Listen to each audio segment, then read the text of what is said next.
예, 구약개론 세 번째 시간 이어서 하는데요. 오늘까지 될 수 있으면 이 성경의 언어 그리고 번역 이 부분에 대해서 좀 마무리를 지을 수 있으면 좋겠습니다. 지난주에 성경이 각각의 언어로 이 번역되어 왔었던 이런 역사들을 봤는데요.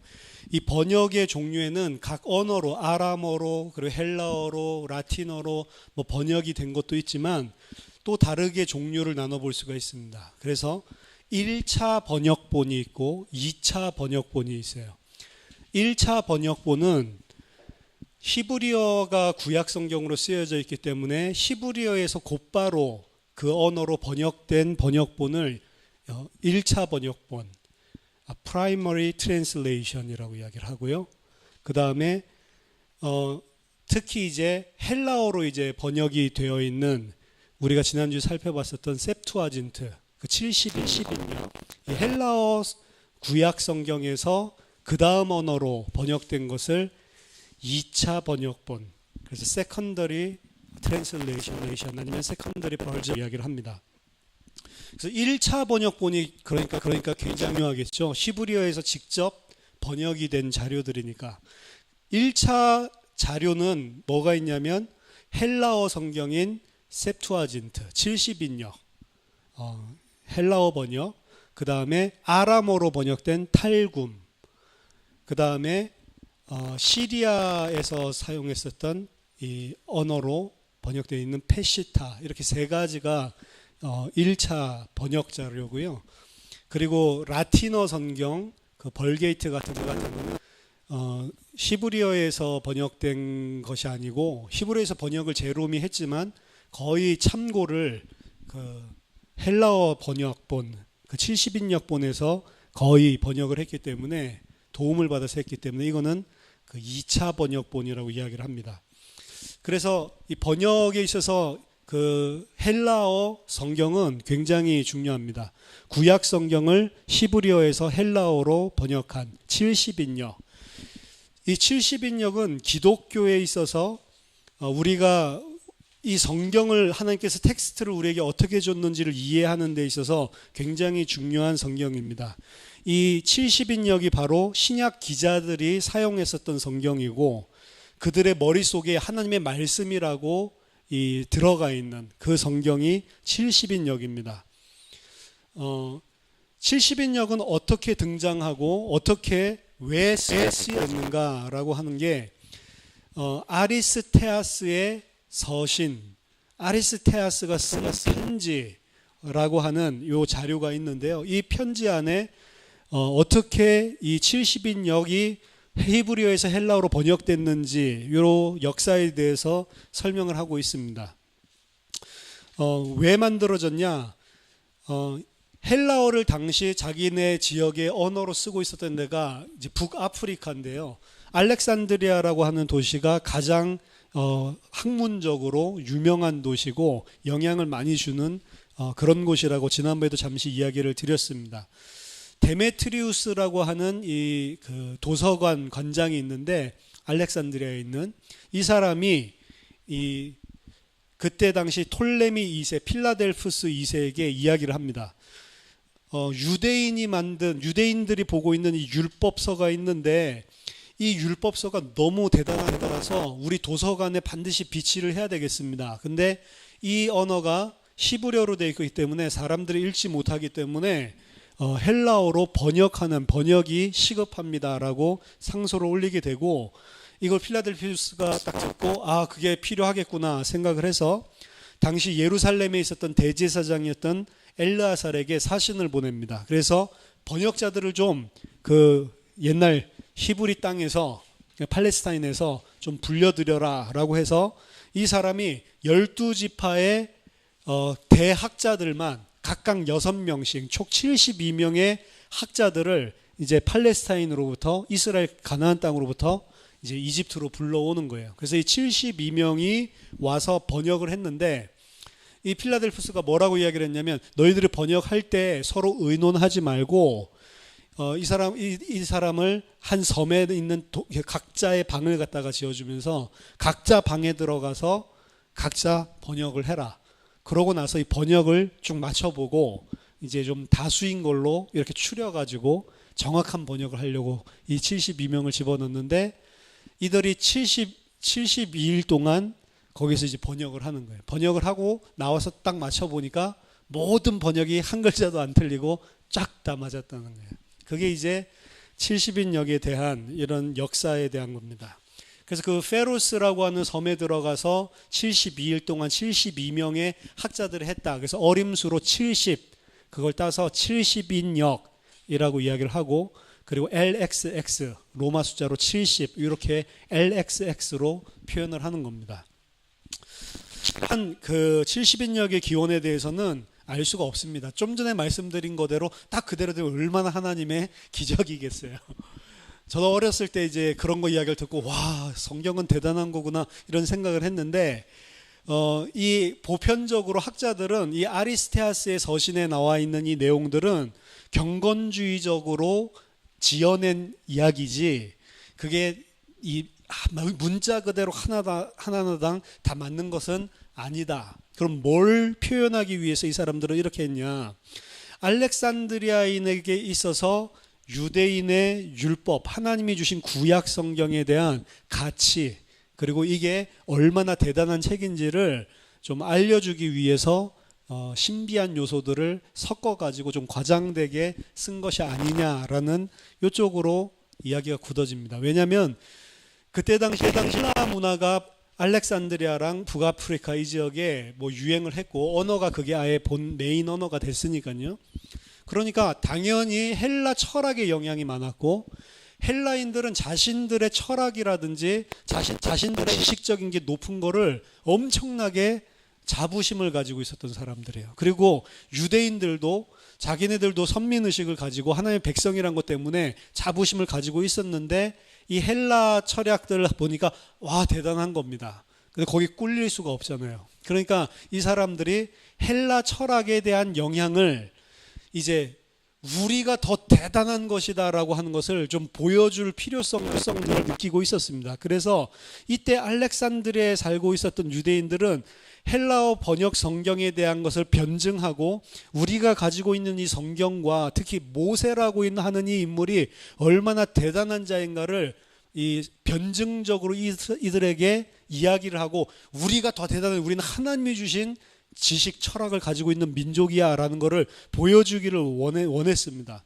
그래서 유대인의 이 헬레니스틱 시대에 있어서 제2성전기 전반에 걸쳐서 이런 이 변증적인 성격들이 유대 사회에 굉장히 많이 나오게 되고 이 사람들은 헬라 이웃 사람들에게 존경받는 민족이 되기를 원했었던 것들이 상당히 강했습니다.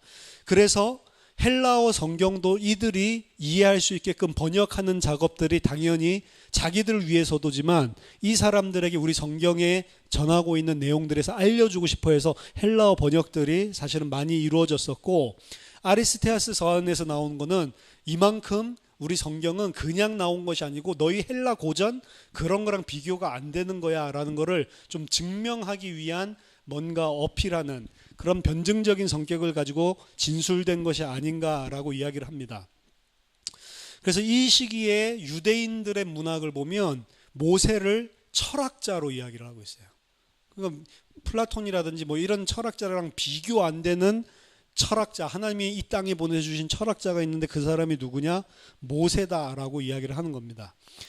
또한 기독교 이전에 유대인 헬레니스틱 이 문화 속에서 이 모세가 이미 헬레니즘 영향 받기 전부터 대단한 철학자였다는 것을 막 강조하기를 시작합니다. 그래서 사도행전 7장에도 보면 스데반이 모세를 설명을 할 때 이 이집트에 가서 학문을 다 배웠다라는 이런 이 교육적인 배경을 이야기를 한다고요. 그게 이제 유대인들이 모세를 시대적인 철학자로 이 변증했었던 문화 속에서 아 모세가 애굽에 엄청난 것들 다 배웠구나. 거기서 우리들이 늘 말하는 무슨 히스페리온 뭐 제국 대학에서 공부를 했다 이런 것들이 나오는 거예요. 성경에는 제국 대학에서 공부했다 이런 거 안 나오잖아요. 그러니까 그런 배경에 그런 이야기들이 다 나오는 겁니다.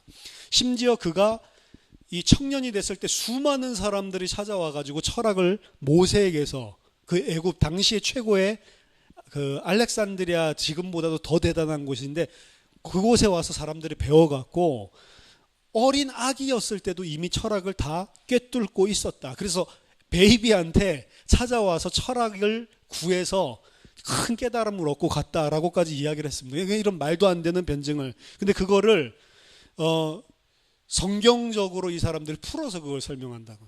모세가 태어났을 때부터 이미 말을 했고 심오한 철학을 가지고 이 땅에 태어났다라고 주장을 합니다. 왜냐하면 구약 성경 출애굽기 2장에서 보면 갈대 상자에 넣어가지고 물에 놓잖아요. 갈대 밭에 놓는데 그때 공주가 그리고 진열시켜가지고 불러오니까 딱 열어보니까 봐라 이러면서 히브리 산의 아이로다 이렇게 이야기를 하잖아요. 그 히브리 산의 아기라고 하는 원어는 아기가 아니고 란, 청년이라는 단어예요. 그러니까 아기를 쳐다보고 청년이다라고 이야기를 한다고. 그 말도 안 되는 표현이거든요. 근데 출애굽기 2장의 히브리어 원어는 분명히 히브리 청년이다라고 이야기를 한다고. 분명히 상자 안에는 베이비가 있는데 그걸 가지고 모세는 태어날 때부터 청년과 같이 모든 철학을 다 꿰뚫고 그리고 많은 애굽인들도 모세 때문에 이런 도움을 받아서 애굽이 그렇게 번창할 수 있었다라고까지 주장을 하는 겁니다. 그래서 이때 당시에 유대인들은 헬라 철학자들과 대비해서 모세가 더 위대한 철학자라고 프리젠트를 했고 모든 철학보다 더 나은 철학이 바로 우리 모세와 그리고 이 성경 안에 있다라는 것을 변증을 했습니다. 이러한 이유 때문에 아리스테아스에서 이렇게 신비롭게 이 성경은 그냥 중이 아니고 신적인 지혜가 들어가 있는 거다라는 것을 변증하는 경건주의적으로 꾸민 것이지 실제 72명을 갖다 72개의 방에 집어넣고 딱 맞았다. 이거는 말이 안 되는 거죠. 단 이게 역사적으로 완전 허구다 그렇게 볼 수는 없습니다. 그때 당시에 반드시 번역이 필요했었기 때문에 그래서 셉투아진트가 이러한 이유 때문에 번역되었기보다는 사실은 유대 공동체에 너무나 좀 필요했습니다. 왜냐하면 이제 히브리어를 읽지 못하는 히브리어가 점점 생활 속에서 사어가 돼가면서 이제 읽고 이해하지 못하는 이런 계층들이 많이 일어났기 때문에 이런 백성들 하나님의 백성들에게 말씀을 전하기 위해서 번역이 됐다라고 보는 것이 가장 타당한 걸로 보고 있습니다. 특히 셉투아진트가 아리스테아스 서신에 나오는 것처럼 번역됐다는 가장 큰 문제점은 BC 2세기 정도 당시에 문서들이 쿰란이라고 하는 동굴에서 무더기로 발견이 됐습니다. 이거 발견하게 된 거는 시대적인 성서학자가 뭐 성지순례를 갔든지 광야를 갔다가 걸어가고 있는데 양치는 아이가 밤에 이 모닥불을 쬐고 있는데 모닥불 쬐고 있는 게 뭐냐 보니까 이게 양피지라. 그래서 보니까 말이 몇 자만 딱 써있는데 벌써 성경학자니까 알잖아요. 성경이라. 그래 빨리 불 끄고 이 귀한 걸 갖다가 너 여기 불 지르고 있으면 어떻게 하냐라고 했더니 이게 진짜 잘 탄다고. 그러면서 이거 어디서 발견했냐고 그랬더니 이거 많다고 그냥 이거 계속 해도 된다고 계속 얘가 모닥불 피우려고 하는 거예요. 그래가지고 이 친구한테 어떻게 발견하게 됐냐. 그러니까 심심하니까 돌멩이를 갖다가 그 절벽에 있는 동굴을 쳐다보고 막 던져서 집어넣는 걸 하는데 어느 날 어떤 동굴에 던졌는데 쨍그랑 항아리가 깨지는 소리가 나는 거예요. 그러니까 이 아이가 올라가 봤더니 이런 무슨 두루마리 같은 것들이 가득 있는데 이게 보니까 기름기도 있고 양피지니까 이러니까 이 불 붙이면 좋겠다 싶어가지고 피우니까 너무 잘 붙으니까 이 인간이 엄청 많이 이미 모닥불로 사용하고 그런데도 불구하고 각 동굴마다 엄청나게 많은 자료들이 발견이 된 겁니다. 그래서 이제 쿰란 동굴이라고 그러고 거기 있었던 지체들을 쿰란 공동체 혹은 세례 소속됐어도 뭐 SNA 뭐 이런 식으로 이야기를 하는데 누군지도 정확하게 모르죠. 근데 이 사람들이 가지고 있었던 성경이 보니까 BC 2세기부터 그리고 AD 그 1세기까지 자료들이 모여져 있는데 이 안에 있는 자료들을 보니까 이미 히브리어 성경뿐만 아니라 헬라어로 번역된 것들이 나타나기 시작을 한단 말이에요. 근데 그 헬라어로 번역된 번역본을 보니까 이거는 어떤 한 시대에 72명이라고 한 사람이 딱 한꺼번에 해석을 한 게 아니고 각각 다른 이런 유동성이 있는 이런 헬라어 성경들이 그득그득한 겁니다. 그걸 쳐다보고 아리스테아스의 서신처럼 한 버전으로 72명의 학자들이 이렇게 단번에 번역한 건 아니고 각자 그 공동체의 필요성에 의해서 여러 사람이 여러 지역에서 오랜 동안 번역을 했구나라고 하는 것을 발견을 하게 된 겁니다. 따라서 이 70인역이라고 하는 것은 그냥 어떤 한 개의 본이 아니고요. 긴 세월 동안 수많은 다른 사람들이 번역한 것들을 모아놓거나 혹은 어떤 과정에서 모으는 과정에서 이거를 전체를 재검수를 하는 이런 경우도 있었겠죠. 어쨌든 여러 역사적인 시간을 통해서 각각 다른 책들이 나왔고 가장 먼저 번역된 책은 아마도 모세 오경이 제일 먼저 번역되지 않았나라고 생각을 하고 있습니다. 헬라어 사본 중에 우리가 가지고 있는 성경 중에 가장 그래서 오래된 게 기원전 2세기 초에 존재하는 그 사본입니다. 그리고 이런 과정 속에서 우리가 오늘날 서점에 가면 70인역을 팔아요.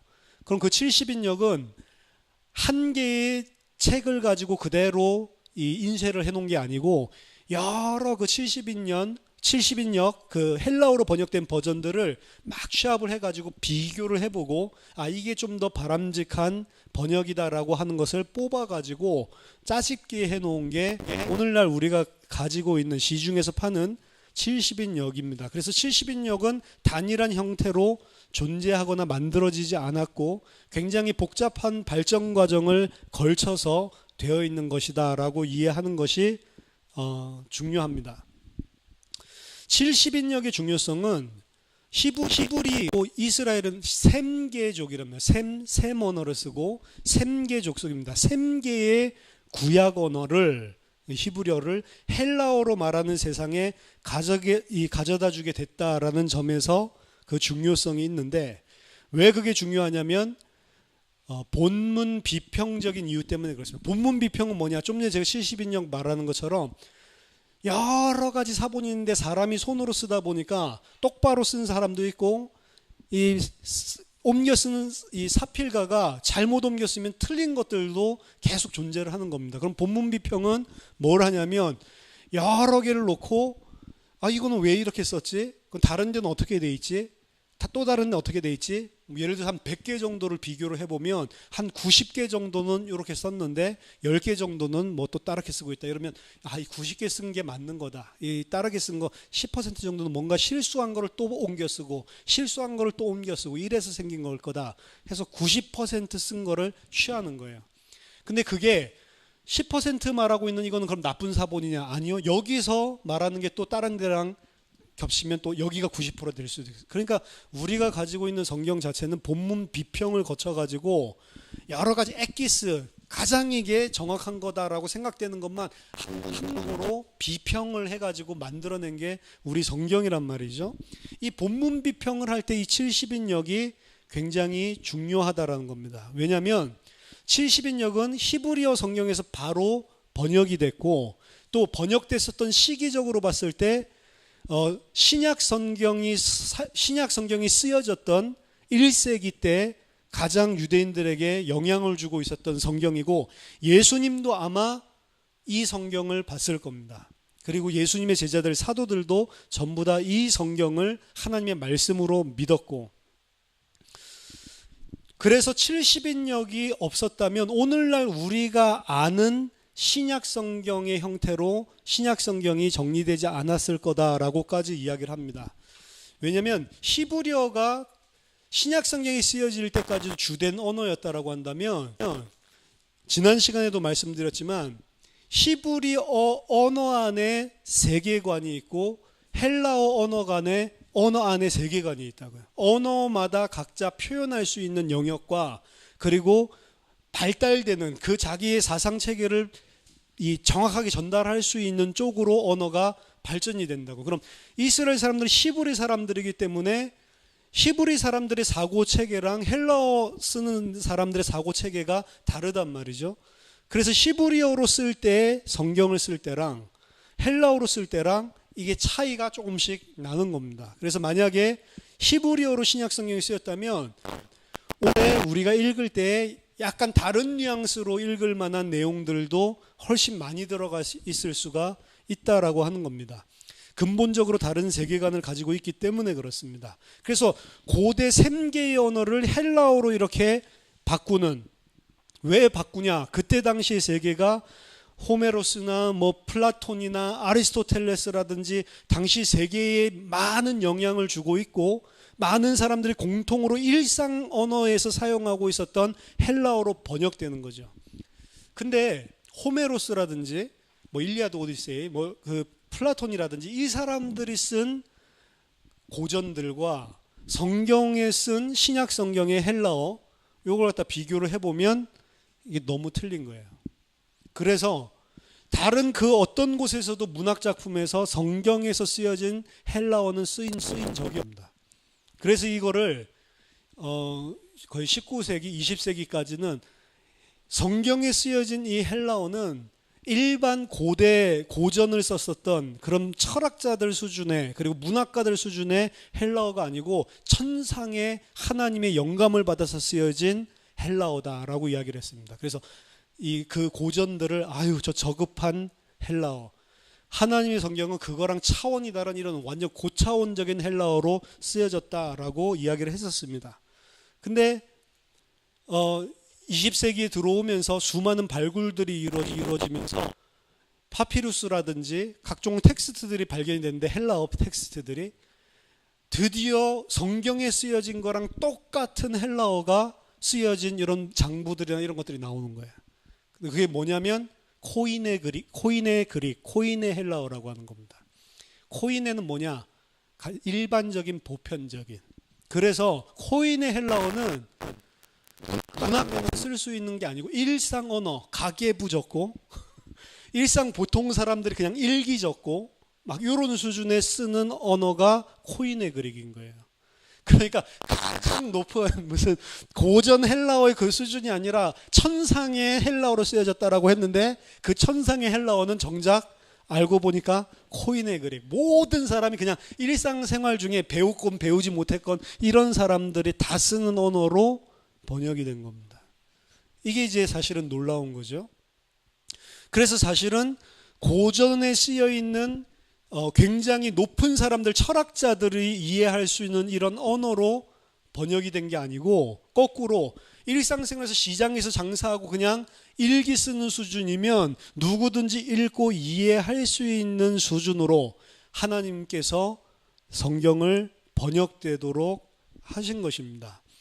따라서 하나님께서는 전파를 하실 때 많은 사람들이 쉽게 알아들을 수 있는 일상적인 언어를 가지고 오히려 우리에게 진리를 계시하셨다는 것이 되는 거고, 고차원적이나 공부를 많이 한 학자가 아니더라도 누구든지 다 쉽게 이해할 수 있는 방향으로 계시를 해주신 거예요. 그게 어떻게 보면 격이 떨어지고 인간 사회 안에서도 질이 떨어지는 거겠죠.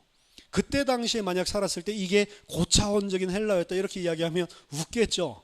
아리스토텔레스 이 사람들 글을 읽고 있었던 사람이 저거 지금 시장 바닥에서 쓰는 저게 무슨 신적인 언어야 이렇게 이야기를 했겠죠. 멸시받더라도 목표가 뭐냐면 많이 공부한 식자가 아니라 사람을 구원하기 위한, 그리고 가장 쉽게 알아들을 수 있는 일반 생활에서 사용하는 언어로 하나님께서 진리를 가져다 준 것입니다. 하나님의 말씀은 다른 문화가 그 형태를 바꾸도록 강요하는 것이 아니라 말씀 자체가 그들의 수준에 맞게 낮춰서 바꿔서 전달을 해주고 있다니까요. 지난주에도 말씀드렸죠.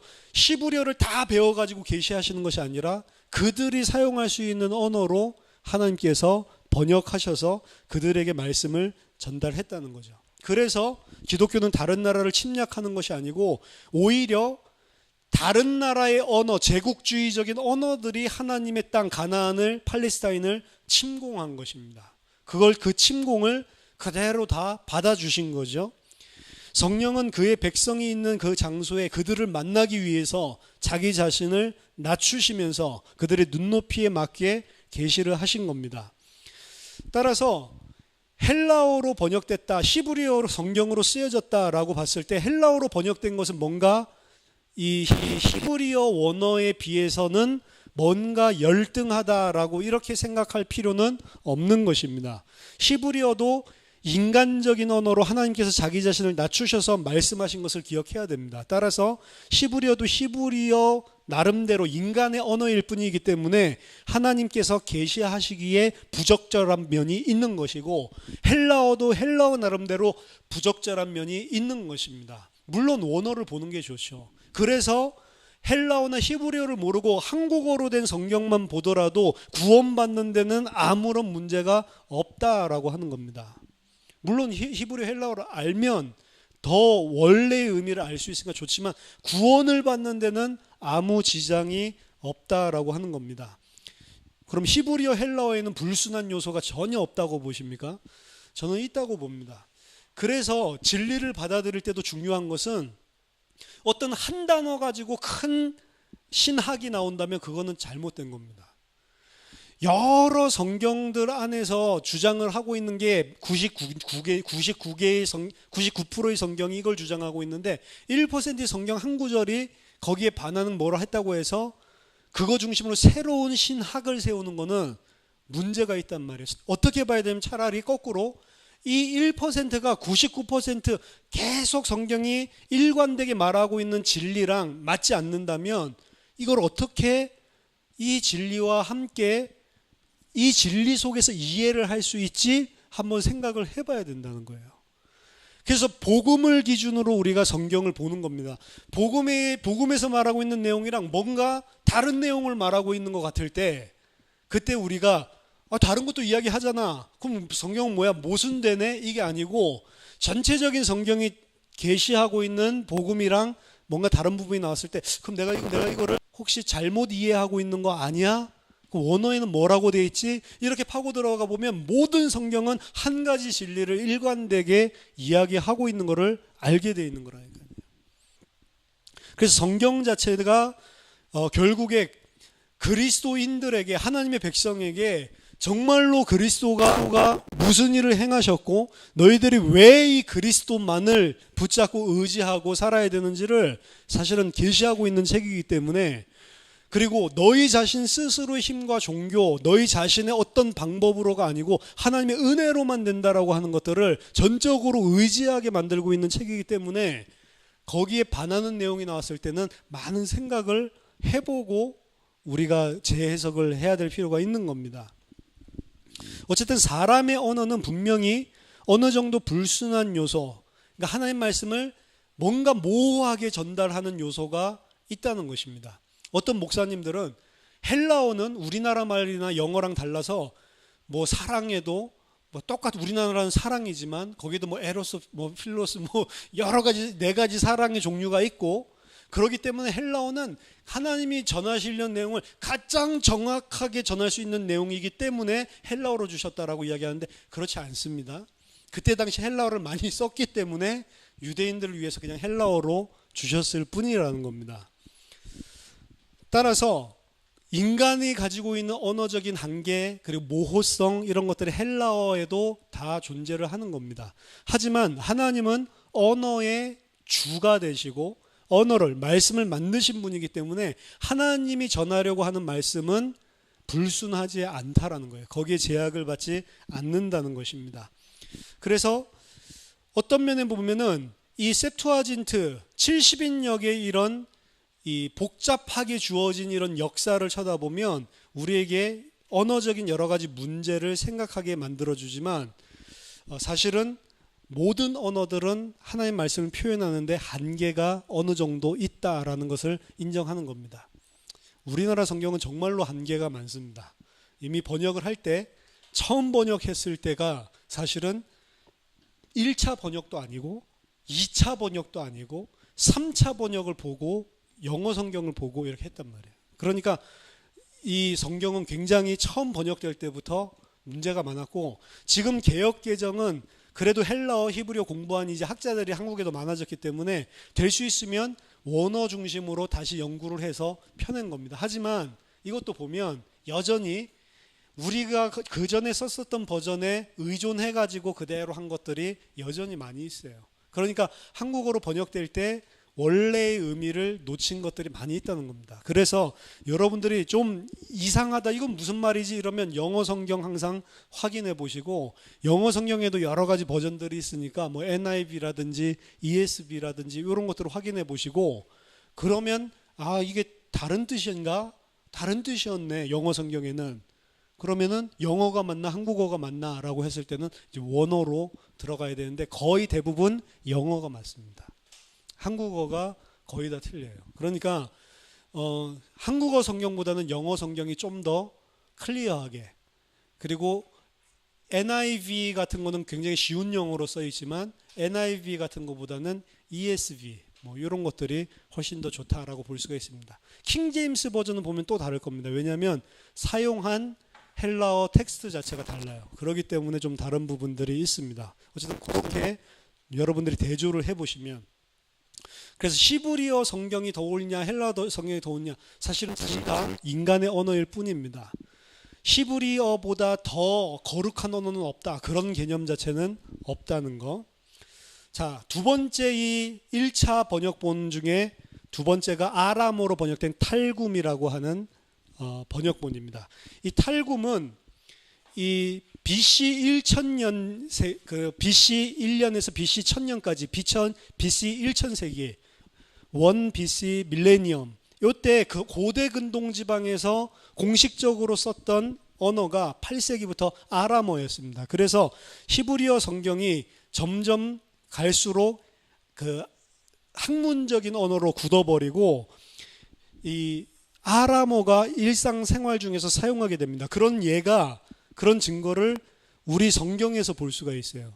보세요. 열왕기하 18장, 우리가 히스기야 기도 뭐 이야기할 때 나왔었던 배경입니다. 이 산헤립이 침공에 들어왔을 때 그 산헤립의 사신인 랍사게가 나와서 이스라엘 백성들에게 이 고하는 장면입니다. 농성하고 있을 때 너희들 항복하지 않으면 다 죽으니까 항복해라 라는 식으로 와서 선전을 하는 장면인데요.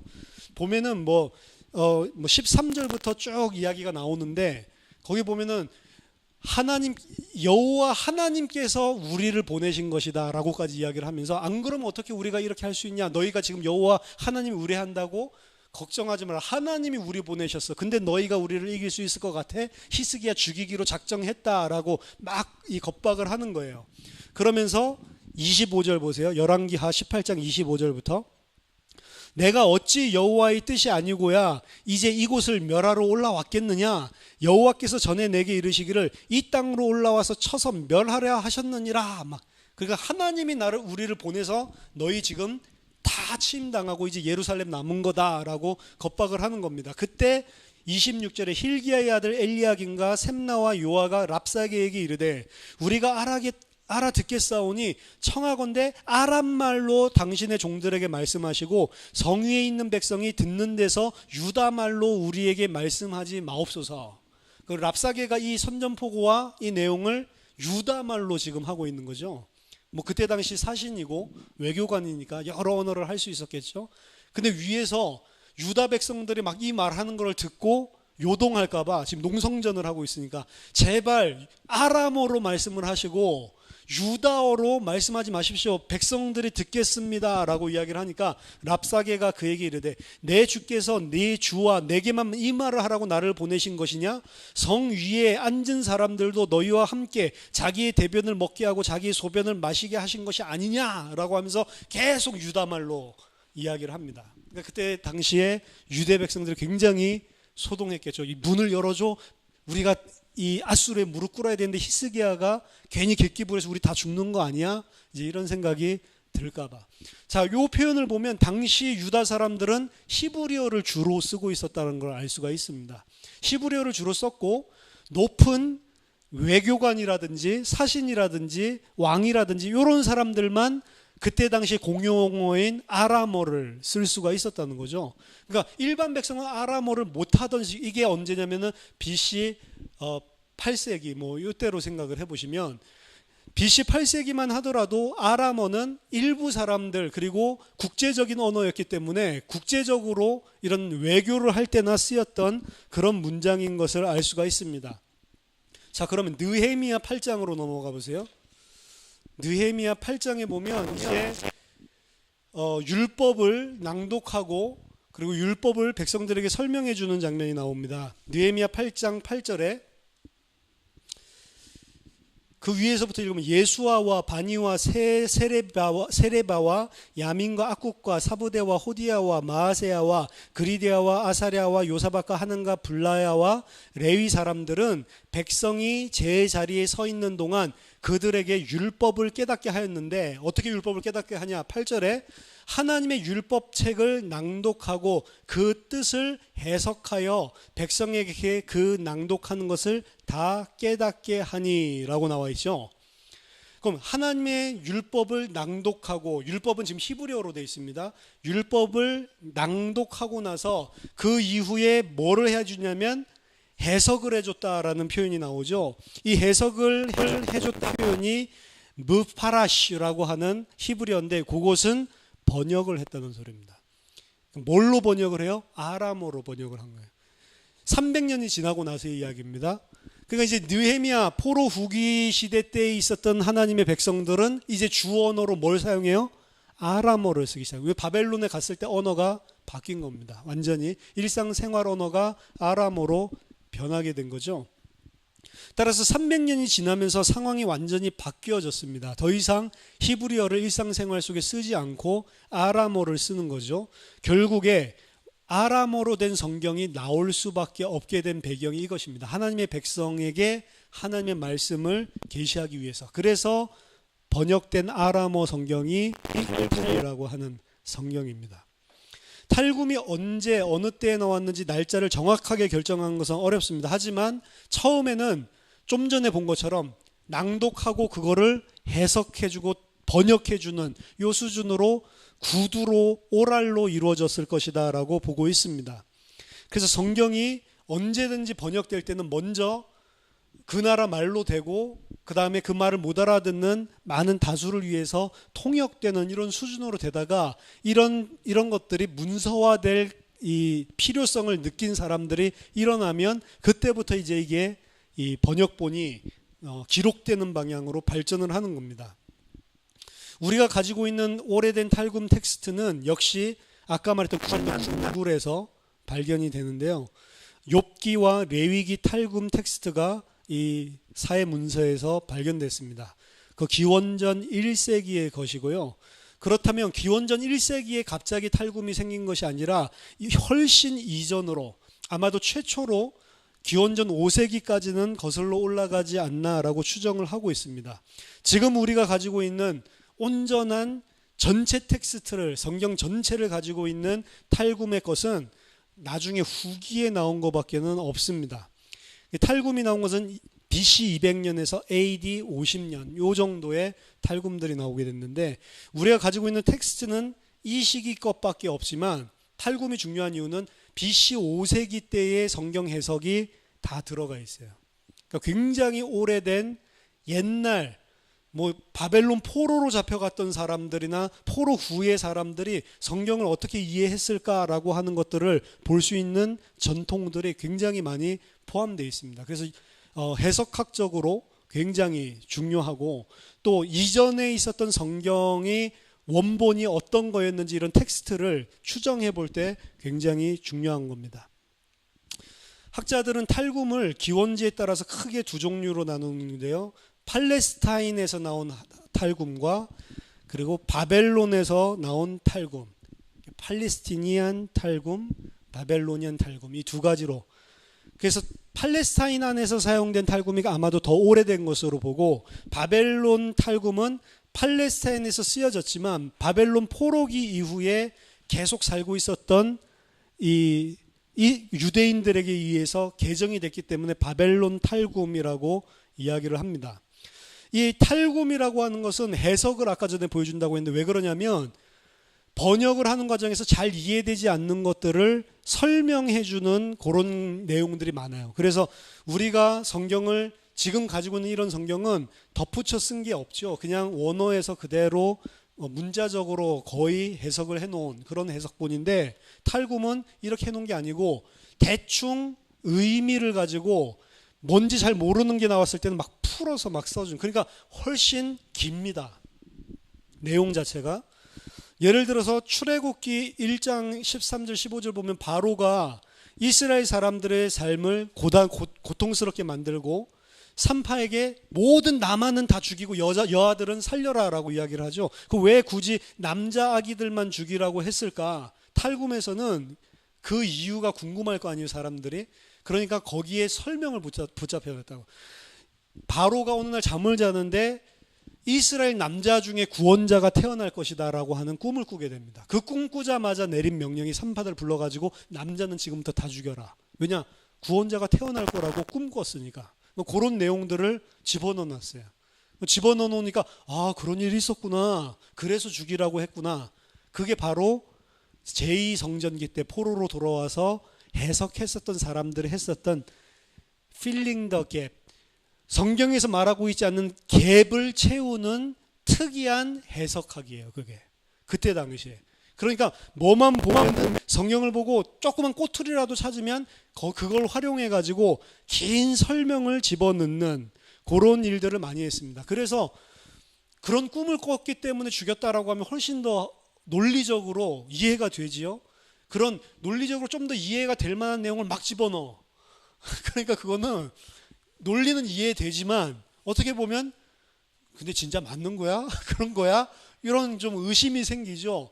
근데 그때 당시에는 그렇게 하는 게 유행을 했다고. 그래서 그걸 보고 그런 식으로 해석을 하는 걸 보고 미드라시라고 하는 겁니다. 미드라시. 미드라시라고 하는 것은 그래서 성경을 있는 대로 해석하는 게 아니고 내가 어떻게 보면 내 꼴리는 대로 그냥 막 다 성경 해석하는 거야. 그래서 이거는 이런 의미야 이러면서 하면 상당히 논리적이고 합리적이고 아 그렇구나 막 대단한 게 이런 속에 있었네 라고 하지만 미드라시요.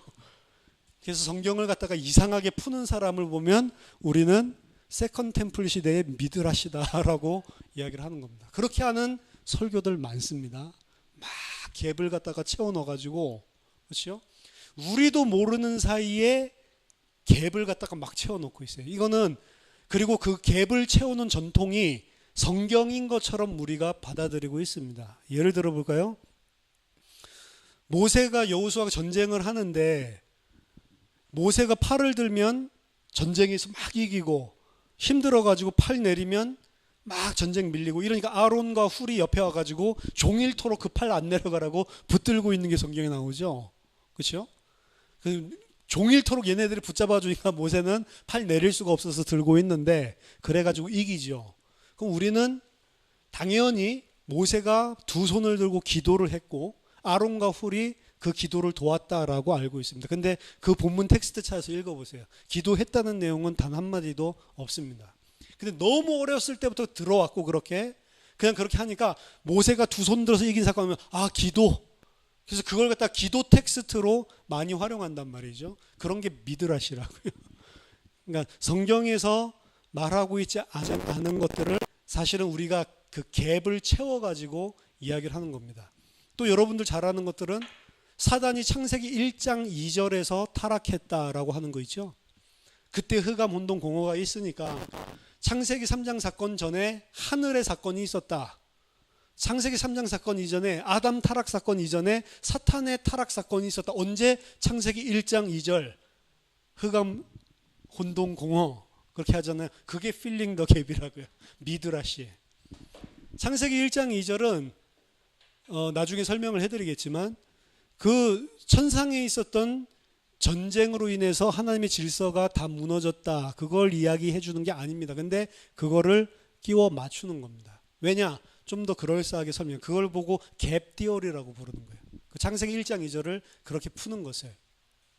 거의 뭐 세대주의나 이런 데서 사용하는 그런 성경인데 그래서 사실은 우리도 모르게 이런 갭을 채우면서 성경을 왜곡하는 것들이 많고 또 왜곡은 하지만 좋은 교훈은 줘요. 그렇기 때문에 뭐 다 나쁘다라고 말을 할 수는 없는데 이때 당시에 탈굼은 이런 미드라시적인 성격이 많이 있단 말이에요. 그러니까 설명을 하고 성경에서 말하고 있지 않는 것들을 새로운 사실들을 집어넣어주고 이런 것들이 엄청나게 많은 것입니다. 이게 신약 성경을 포함한 제2성전기 문학의 전형적인 경우입니다. 따라서 전형적인 해석학의 기술 가운데 텍스트를 읽으면서 텍스트가 말하고 있지 않는 사실을 첨가해서 설명하는 것을 보고 filling the gap, 미드라시라고 부르는 거고, 성경 텍스트를 이러한 식으로 다루는 것은 성경 자체가 사실은 선명하게 뭔가를 다 우리가 알고 싶어하는 걸 설명해 주고 있지 않기 때문에 이런 갭을 채우는 일들이 세운단 말이에요. 그러니까 우리가 좀 이거 좀 자세하게 설명해 주지, 왜 예를 들어서 가인이 자기 동생 아우에게 고하니라 이거밖에 안 나오죠. 뭘 고했지? 이게 무슨 소리지? 뭘 말했을까? 뭘 말했는데 갑자기 돌로 쳐 죽였지? 그럼 거기에 우리는 어떻게 해요? 갭을, 야 나가자, 들로 꼬셔서 나가서 쳐 죽였다, 뭐 이렇게 보통 우리가 하잖아요. 그러니까 성경 자체가 이러한 부분들이 있기 때문에, 그러면 왜 이런 부분이 있게 하셨을까요? 하나님은 성경은 그냥 읽는 게 아니고 해석할 필요가 있는 책이란 걸 처음부터 알려주는 겁니다. 그 뭘로 해석해야 되냐, 이제 그게 문제죠. 그게 이제 그리스도로 해석하는 거란 말이에요. 처음부터 성경은 너희가 그냥 문자적으로 해석해가지고는 뭔가 이해 안 가는 부분들이 많을걸? 너희가 뭔가를 해석해야 되는 책이야 라고 하는 거를 이미 그 텍스트 자체에서 보여주고 있는 것입니다.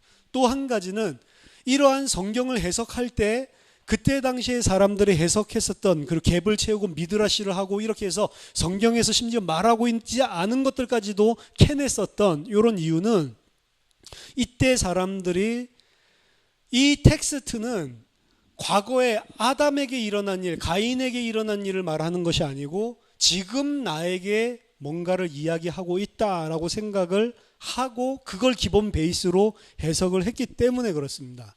따라서 텍스트는 역사적으로 무슨 일이 있었다를 말하려고 하는 게 아니고 지금 이 시간표에 살고 있는 나에게 뭔가 메시지를 준다라고 생각을 하니까 거기에 안에 뭐가 필요하냐? 해석이 들어가는 거예요. 만약에 그때 당시 역사적으로 이런 일이 있었어? 이런 걸로 성경이 끝난다면 그거는 하나님의 말씀이 이미 아닌 것입니다. 역사책이 되는 거죠. 그러니까 성경을 그동안 읽어왔었던 모든 하나님의 백성들은 이런 탈굼이라든지 그들이 해석했던 흔적들을 보면 전부 다 나에게 무슨 의미가 있을까라는 것 중심으로 성경을 봤다는 걸 알게 돼요. 그래서 우리가 뭘 알게 되냐? 성경은 21세기를 살고 있는 오늘날의 우리에게도 옛날에 있었던 일이 아니고 이게 나에게 지금 무슨 메시지를 주는 거지? 그리고 또 한 가지, 그 해석을 해내야 되는데 해석을 해내는 키는 그리스도의 죽음과 부활, 그리스도 중심적으로, 그리스도 목적적으로 해석해야 된다는 거죠. 그래서 이런 두 가지를 탈굼과 이 번역, 해석들 속에서 볼 수가 있습니다. 그리고 마지막 세 번째 1차적인 번역서 중에 하나가 페시타라고 했죠. 시리아 언어로 번역된 성경입니다. 시리아 쪽은 동방교회입니다. 로마 중심으로는 서방교회, 그리고 나중에 그 교회가 갈라져서 동방교회, 서방교회로 갈라지게 되죠. 시리아 쪽은 동방기독교라고 보면 됩니다. 동방교회 안에 있었던 사람들이 사용했었던 종교적 그리고 일상적인 언어가 바로 그 아람어랑 약간 다른 알파벳으로 사용하고 있었던 이 시리악 언어로 쓰여진 건데, 그래서 이 페시타라고 하는 것은 시리아 성경을 말하고, 페시타라고 하는 게 페샷이라고 하는 단어에서 왔는데, 페샷이라고 하는 단어가 간단하고 명백한, 심플, 플레인 이런 의미를 가지고 있습니다. 따라서 이 페시타는 굉장히 탈굼과 같지 않고 문자적으로 그대로 히브리어에 있는 것들을 옮겨서 적은 그런 번역본입니다. 페샷이라고 하는 페샷이라고 하는 요거는 중세 시대 때 성경을 어떻게 해석하는지 해석 방법 중에 하나인데요. 미드라시랑은 정반대되는 거예요. 미드라시는 아까 전에 어떻게 해요? 막 자의적으로 막 덧붙여 가지고 막 성경에서 말하고 있지 않은 것도 막 상상으로 이렇게 막 펼쳐내죠. 근데 페샷이라고 하는 해석법은 문자적으로 해석을 하는 거예요. 그리고 이 문자적으로 페샷 이런 식으로 해석하는 것이 알렉산드리아 중심으로 발전이 되어 온 거고, 그게 그 바울이라든지 아볼로라든지 에베소 교회라든지 이런 데 영향을 많이 줬었던 그런 해석법이라고 보면 됩니다. 그래서 성경에서는 크게 보면 두 가지 해석법이 있는 거예요. 하나는 굉장히 비유적이고 그리고 이 뭐 상징적이고, 그리고 그 안에 뭔가 막 이 새로운 것들을 막 이렇게 상상력을 동원해서 풀어내는 요런 그 해석 방법. 예를 들면 유대인들의 미드라시 같은 게 있고, 처럼 문자 그대로 딱 텍스트가 말하는 게 뭐지? 이때 역사적인 정황이 뭐야? 문법적으로 이게 맞아? 이런 식으로 딱딱 합리적으로 떨어지게 그렇게 해석하는 요 패샷이라고 하는 거. 이 두 가지, 이게 굉장히 큰 폴이고요. 그럼 칼빈이라든지 이런 사람들은 어떤 식으로 했냐? 패샷 같이 많이 푼 겁니다. 그때 당시까지만 하더라도 중세시대는 거레고리적으로 이런 식으로 풀었는데, 칼빈은 그런 알레고리로 푸는 거를 굉장히 비난을 했고, 성경 자체가 말하고 있는 내용을 그대로 우리들이 이해하는 게 더 중요하다. 그래서 이런 부분들에 대해서 굉장히 강조를 하면서 그 안에서 신학의 꽃을 품은 게 개혁주의 신학이라고 볼 수가 있습니다. 이 페시타는 1세기, 서기 1세기, AD 1세기의 기원을 두고 있고요. 모든 성경이 이것도 마찬가지로 다 한 번에 번역된 건 아니고 조금씩 여러 장소에서 된 것들을 모아둔 겁니다. 물론 그 모아둔 것들이 오늘날까지 제대로 전체가 다 있지는 않습니다. 자, 여기까지가 1차적인 소스의 그 번역본에 대한 거고요. 2차적인 번역본에서 올드 라틴, 구 라틴어로 번역된 것들, 요거는 헬라어에서 번역이 됐기 때문에 2차 번역서라고 하는 겁니다. 그리고 4세기 말에 제롬을 시켜서 히브리어에서 이제 라틴어로 곧바로 번역해봐, 그렇게 해서 만든 게 벌게이트 번역본인데, 이 벌게이트, 우리나라는 따르는 불가타 번이라고 옛날부터 그렇게 썼는데, 이 불가타 번역본 혹은 벌게이트 번역본은 히브리어에서 곧바로 번역을 했지만 2차 자료로, 2차 번역본으로 집어넣습니다. 왜냐하면 이 제롬 자체가 그 똑바로 히브리어를 몰랐었기 때문에 많은 부분들 자기가 모르는 것들은 그냥 70인역을 활용해가지고 그냥 옮겨 적었다가, 그렇기 때문에 이때 번역했었던 것은 순수하게 1차적인 번역이 아니고 2차 번역본이기 때문에 지금 라틴어로 된 거나 그리고 벌게이트본은 전부 다 2차 번역본으로 집어넣고 있는 겁니다. 이 표준화해야 되는 작업 때문에 300년대 말, 4세기 말에 제롬이 그렇게 번역을 했고요. 이 제롬이 번역을 한 텍스트를 기본으로 지금까지 사실은 라틴어 번역이 오고 있기 때문에 우리가 가지고 있는 MT, 마소라 텍스트, 히브리어랑 이 다른 부분들이 존재하는 부분들이 있는 겁니다. 그리고 그게 어디에서 이 제롬이 번역을 했는지 이 따져보기가 굉장히 힘든 것입니다. 어쨌든 헬라어의 영향을 분명히 받기는 했지만 제롬이 이 4세기 때에 벌게이트를 히브리어 베이스로, 히브리어 자체에서 번역을 한 것은 굉장한 센세이션을 일으켰습니다. 그때 당시에. 왜 그러냐면 그때까지만 하더라도 사도와 예수님이 쓰셨던 70인역이야말로 진짜 성경이다라고 믿어오고, 유대인들이 썼었던 히브리어로 된 성경은 가치 없는 것으로 생각했기 때문에, 그렇기 때문에 왜 70인역에서 번역을 안 하고 굳이 히브리어로 돌아가서 해야 되냐라고 하는 것을 공격을 많이 했어요. 어거스틴도 이거를 공격을 했고, 심지어 8세기에서 9세기까지 4세기 말에 해석됐는데 9세기까지도 프랑스에서 이 적극적으로 이걸 수용하겠다라고 결정이 내려지기 전까지는 이 벌게이트를 히브리어에서 번역된 거기 때문에 받아들이지 않았습니다. 오늘날이랑 좀 생각하는 게 거꾸로죠. 그리고 라틴어 버전이 이제 최초로 예배 때 사용해야 되니까 읽기 쉽고 찾기 쉽도록 13세기에 스티픈 랭턴이라고 하는 사람, 이 스티픈 랭턴이 장과 절에 구분을 집어넣은 최초의 장본인입니다. 그래서 이때에 우리가 지금 사용하고 있는 장절이 들어가게 된 거고, 이걸 같은 학자는 성경이 번역된 이후에 기독교 안에 가장 최악의 사태가 벌어진 것이다라고 맹비난을 합니다. 그것 때문에 성경을 우리가 보는 눈도 다 달라지고 이상하게 성경을 활용하기 시작했다라고 하는 거죠. 더 중요한 것은 이제 더 중요한 텍스트를 알기 성경을 이제 찾아볼 필요도 없이 어느 곳만 그냥 딱 펼쳐가지고 그것만 딱 떼내가지고 하는 설교가 가능해지게 된 게 요것 때문에 그렇습니다. 그렇기 때문에 성경을 보고 해석할 때는 그 절 주변을 봐야 되고 그 절이 속한 구문 페리코프를 봐야 되고 장 그리고 책 전체를 보고 해석해야 된다라고 하는 것을 특별하게 신학교에서 가르치는 겁니다. 그렇게 하지 않으면 이 사실은 조그만 것들 가지고 성경에서 말하지 않는 것을 증거하기 때문에 그렇습니다.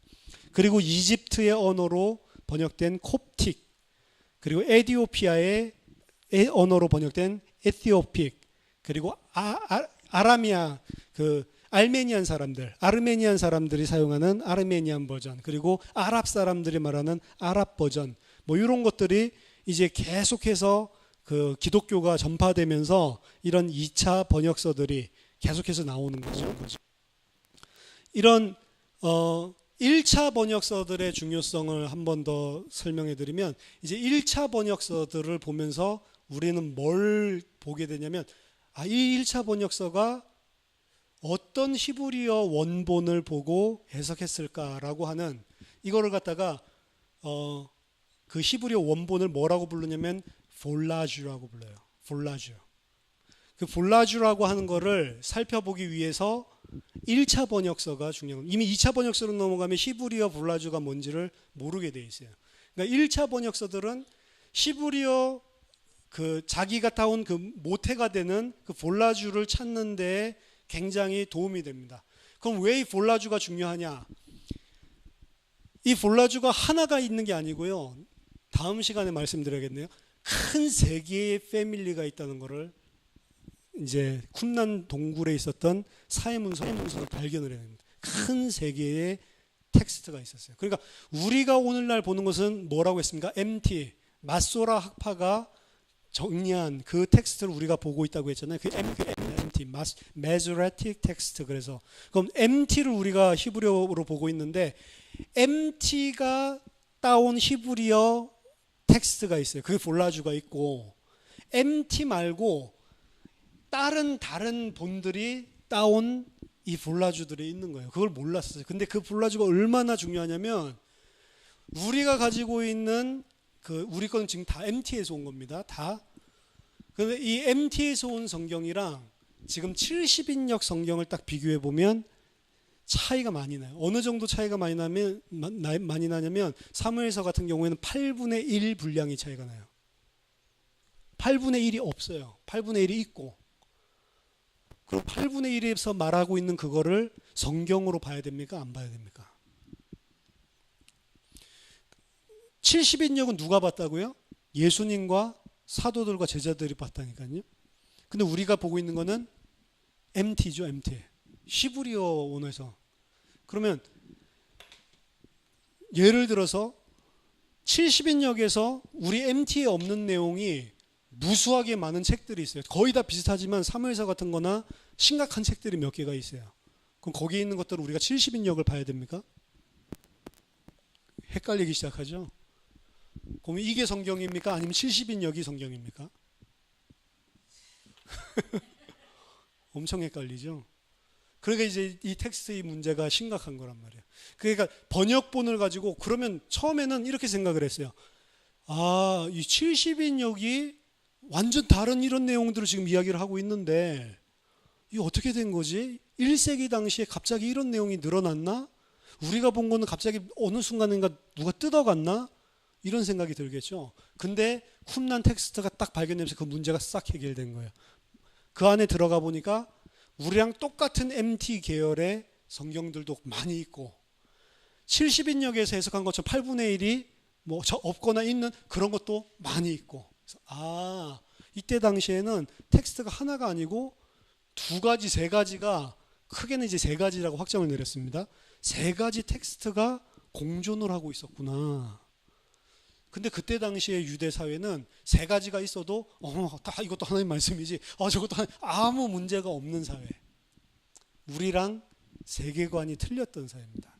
근데 이게 발전될수록 어떻게 나가죠? 중앙 집권적인 왕권 체제 이런 것들이 점점 강화되면서 뭔가 전체가 다 통일된 뭔가를 볼 수 있는 뭐가 필요하죠. 이런 과정들을 거치면서 단일화되는 작업들이 오는 겁니다. 거기에서 가장 영향력 있게 살아남은 게 MT본이란 말이에요.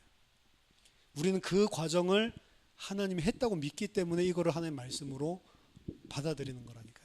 어쨌든 이런 복잡한 것들이 많이 있습니다. 그래서 1차 번역본은 그 위에 히브리어 원본 볼라주가 뭔지를 알 수 있는 거기 때문에 1차 자료가 가장 중요한 것이다 라고 볼 수가 있는 겁니다.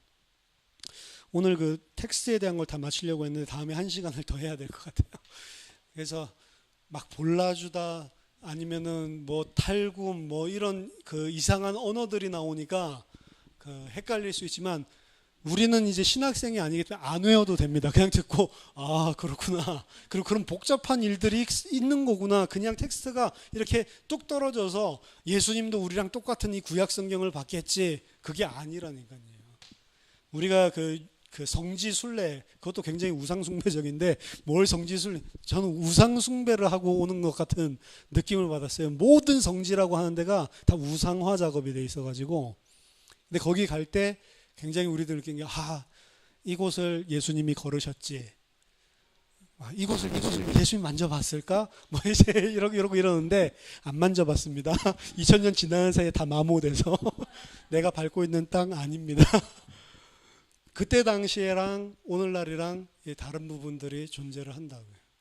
존재는 하지만 그때 당시에 그 히브리 땅에 그 가나안 팔레스타인 땅에 거기에서 느꼈었던 것들을 다른데 우리 완전히 죽는 부분도 있거든요. 이게 갭이 있지만 충분히 뭔가가 느껴지는 부분이 있다고요. 성경도 마찬가지입니다. 하나님이 주실 때 이런 변천을 겪으면서 주어지는데 하나님께서 변천을 겪다가 어느 순간인가 딱 파이널라이즈 어느 순간인가 더 이상 변하지 않도록 완성 딱 시킨 이 그 시점이 있거든요. 그게 이제 정경이 완성되는 그 시점인데 4세기 정도에 그 시점인데 그 시점까지는 이 근본적인 것들은 거의 똑같지만 이런 유동성이 굉장히 많이 존재했다는 것은 여러분들이 알아두시면 됩니다. 한 가지 희망적인 것은 그 쿰란 텍스트 안에 보면 아까 전에 3개의 패밀리가 있다고 했잖아요. 3개의 패밀리 중에 가장 많고 가장 영향력이 있는 게 지금 오늘 우리가 쓰는 MT본 이거를 베이스로 한 패밀리라는 거.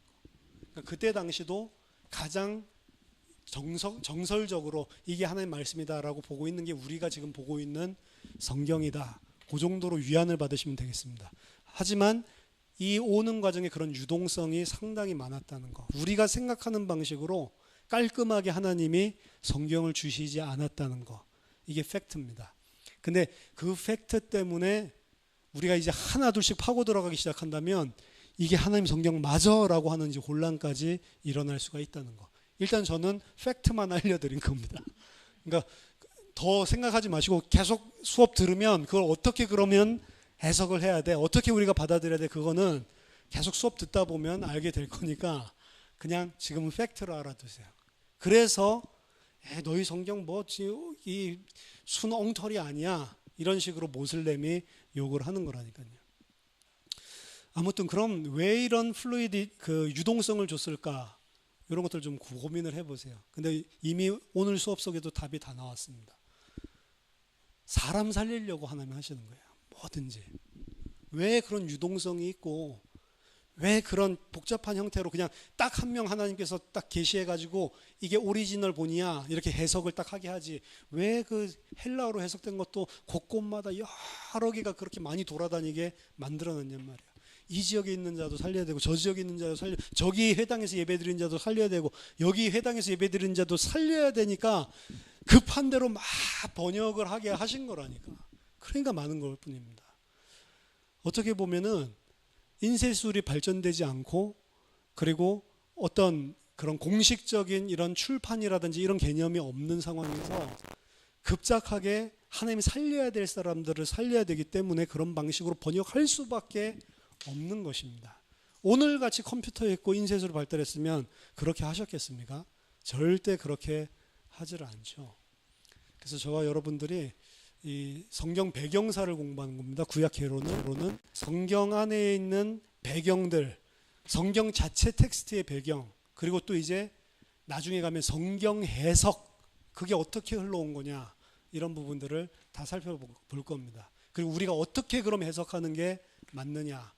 그래서 이 구약 개론은 우리가 성경을 해석하는데 가지고 있어야 되는 배경적인 부분들을 도움을 주고 이런 시각들을 넓혀주는 거니까 금요일은 공부하면서 이렇게 계속 나눴으면 좋겠습니다. 제가 기도하고 마치겠습니다. 하나님 감사합니다. 또 구약 개론 이 강의를 통해서 정말 하나님의 말씀을 더 정확하게 있는 그대로 이해할 수 있도록 우리에게 지혜를 주시고 또 하나님의 말씀을 어떻게 우리가 이해하고 해석해야 되는지, 어떻게 보는 것이 가장 하나님께서 우리에게 전하시고자 하시는 진리를 저희들이 정확하게 읽어내고 받아내는 것인지 전체적인 눈을 뜨는 시간이 될 수 있도록 은혜를 허락해 주시옵소서.